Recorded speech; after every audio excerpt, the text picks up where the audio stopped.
Hey there, happy day 700 and, I have to look again, 764. I wanted to say 54, but I knew that wasn't right. 764 of What You Up To Now. Bed of Roses or Game of Thornes? That's my question for you today. That's my question that I'm asking myself today. Just doing a quick piece on Supersize Your Business about Bed of Roses and the origin of that idiom. And of course, it reminds me, we get what we expect, we create what we want in life based on our thoughts, our feelings, our beliefs, and our experiences in the past, and what we bring forth and how we act now based on those things, and what future we create for ourselves. And are you creating an easy, comfortable, awesome life for yourself, or are you creating a game of thorns, a bunch of problems and challenges and difficulties and situations that you don't want to be experiencing? I help people to grow and build and supersize their businesses. And in the past, I did the same thing, which is probably how I can help them. Sometimes there'd be a problem in my business, and instead of just solving that problem the first time and looking at it and not getting upset about it, I would of course get upset about it, focusing on the thorn, right? Focusing on the problem instead of focusing on the solution, which would be like the petals of a flower, right? If I'm focusing on the solution, then I'm eliminating the problem, I'm eliminating the power of the thorns, and things feel a lot better and go a lot more smoothly.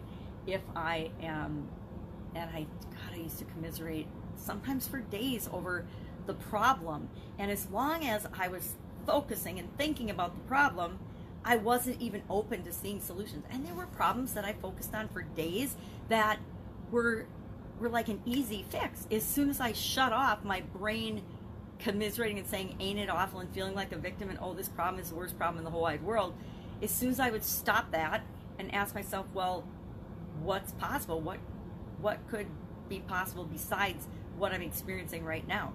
As soon as I would ask that question and open the door, all kinds of things that I wasn't even letting myself see would appear.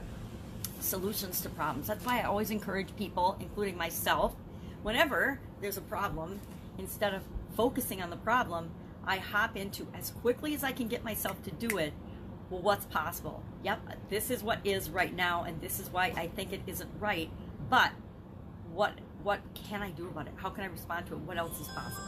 One of my favorite questions is, what else is possible? And another one, of course, is, what am I creating now? So what else is possible? What am I creating now? What else is possible is all about being open to solutions, right? Open to other ways of doing things, other ways of thinking, other possibilities, because there's infinite possibilities.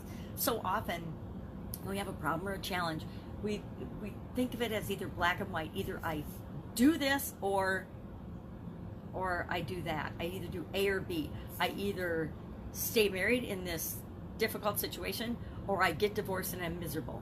Really? And lonely for the rest of my life. Is that really your only two options with respect to relationships? Probably not, right? Probably not.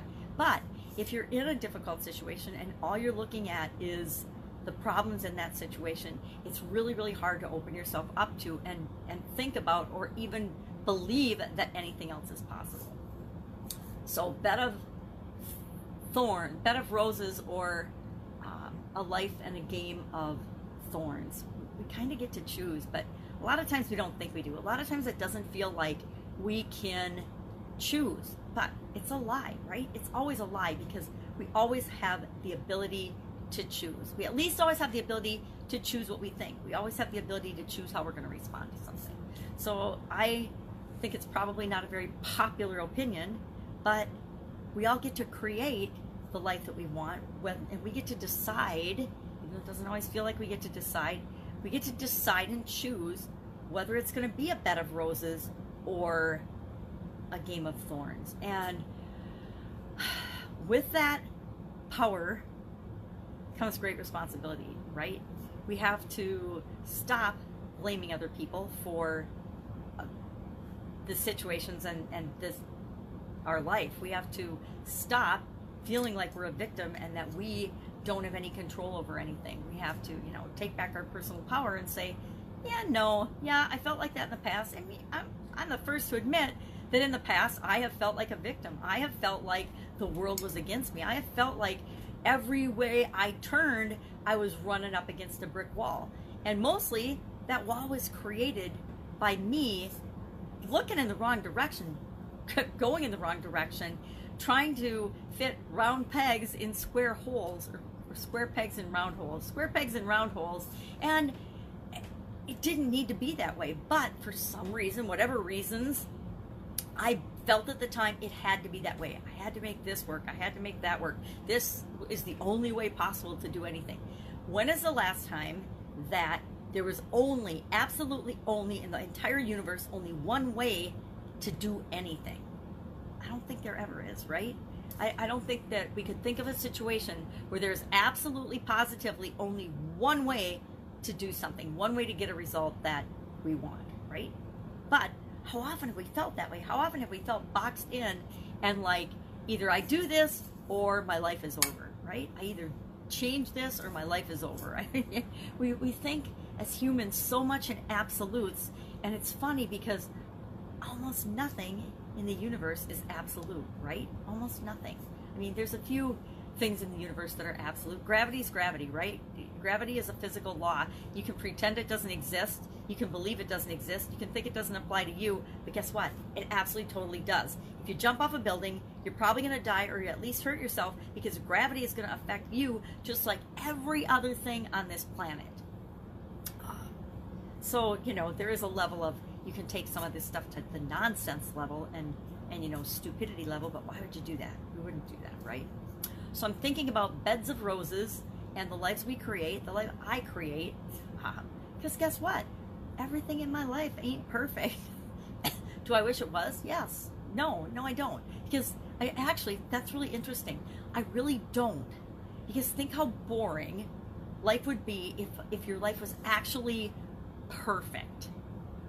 What happens when we have challenges and when we have problems and situations and things we need to deal with? That's what causes us to change and grow. I firmly believe that challenge creates change. Pain, as much as we don't want to be in pain, creates change.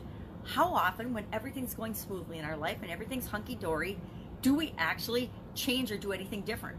We don't. We stay the same. We just maintain the status quo when we feel like things are going well.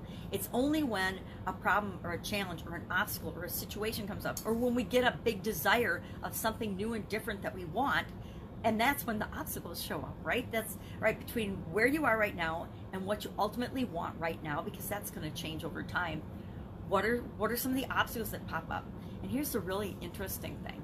The vast majority of people, and me included at times, will not actually decide and choose what we want, because we know subconsciously that as soon as we say, I want to create $1 million business, I want a new car, all of the reasons why, all of the obstacles, all of the objections, all of the stuff that would prevent us from having that thing right now, because if we didn't have all this stuff, we'd already have that thing, right? It would already be in our life. All those things pop up, and then guess what? Now we know if we really want that thing, we have to deal with all those little obstacles and steps that are between us and the thing we want. And it's hard, right? Do we want to do things that are hard? Pretty much as humans, we want to lead a cushy existence, a comfortable existence. We don't want to step out of our comfort zone. We want to live in our little box and just do what we do every day and be happy, right? And it's when we get that desire for something outside of our comfort zone that we see that, well, if we were the person that could have that, we would already have that. And who do we need to become? What do we need to do? How do we need to grow? How do we need to think? What habits do we need to have actually have that thing that we want, or the thing that we say that we want? And so people don't have to set themselves up for that frustration and failure of not having it yet, because we all want it right now, right? When we decide we want something, we don't want it 10 years from now. We don't want it a year from now. We want it right now. We want that new house right now. We want that new car right now. We want that new $1,000 outfit right now, right? I know, ridiculous. And the tension between what we want and not having it, some people, it pulls them toward that thing, and they're willing to step out of their comfort zone and grow and develop and change and do and become what they need to become. But a lot of the time we decide, hey, it's not worth it. It's not worth all the effort that I'm gonna have to put into to get that thing. And maybe it's just not worth the effort right now. And it just goes in your back burner, it goes into your bucket list, or your I want to do this, or I want to have this, or I want to be this someday. And you'll choose to work on it later. Maybe not. Maybe you'll just put it in that list, and it'll die with you, because that happens too. And it's up to us. And knowing that it's up to us makes it more challenging. It makes it more challenging for most of us, because we know that if we don't have something, it's not because we don't deserve it. It's not because we don't want it. It's because we are afraid of, and I know that sounds scary to have to admit that we're afraid of something. We're afraid of what we have to do. We're afraid of the work and the effort that we have to put in order to get the thing that we want. So it's weird, but that's what I'm thinking about this morning.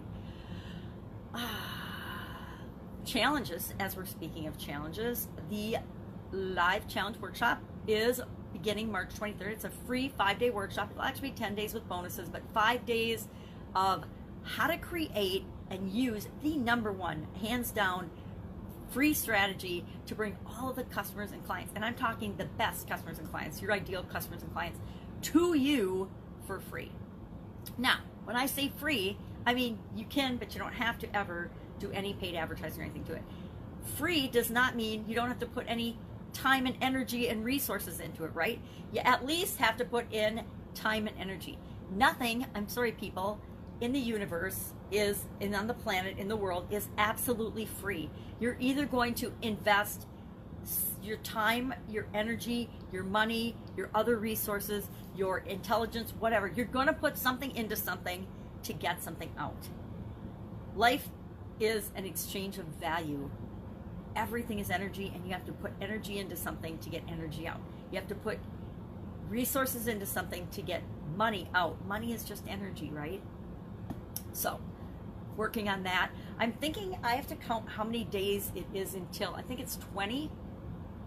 Today's the 2nd, so it's 21. So I'm thinking either today or tomorrow, I might start doing a countdown to the challenge. I haven't decided, and I haven't decided actually what I would do if I do a countdown to the challenge, but I might do, I just am thinking this up right now, I might do a countdown to the challenge, and maybe it's the 21 biggest lessons I've learned about attracting people to my business. I don't know. I'm brainstorming. I'm not even brainstorming. I'm just spitballing. But something like that. Maybe I'll do a 21-day countdown to the number one result that people want, right? To get into the challenge. And then the challenge will start on the 23rd, 24th, 25th, 26th, 27th. I'll do live at noon Eastern, which is 11 o'clock my time. And I am secretly, not secretly, doing it at that time because it's an hour before my granddaughter comes home from school, and she hangs out with me every day. Awesome, lucky me. And so that gives me an hour of quiet to actually present the material and do it live, answer some questions, and not be interrupted. Now, I guarantee there's still going to be dogs in the background, probably. My life is extremely hectic, and it involves, during weekdays, 3 dogs, varying ages, and a 4-year-old child, and in addition to everything else that's going on. And you know what? I wouldn't have it any other way. There's something about hanging out with a toddler, as much as it's kind of a rose and thorn thing, right? As much as I would think back to when I was raising my kids, I focused way more on the thorn than on the rose and the incredible beings that they are. And now, the fun thing about my granddaughter is I focus on the rose that she is, and I almost never focus on the thorn, the little tantrums, the little misbehavings, the why, the, you know, the I don't want to, the I want to watch Barbie 8 times in a row, or whatever it might be. Or right now it's YouTube videos. She watches the same YouTube videos. And if it's got to do with unicorns, slime, or Play-Doh princesses, or mermaids, she's all in. So I think I've had a lifetime of those type videos in just this last few months. So, Bed of Roses, make sure you're focusing on the solutions. Make sure you're looking at least once a day what's working in your life, what's working in your business, what's working in your relationships, what's working in your health. So often, I am so guilty of this with respect to my health. I I don't know why, and I still fall into the trap of focusing on what is right now, but mostly what is wrong right now when it comes to my my exercise level, my eating, my health, diet, exercise, physical well-being, stamina, energy. I don't know why, and I'm going to work on that in the next month or so.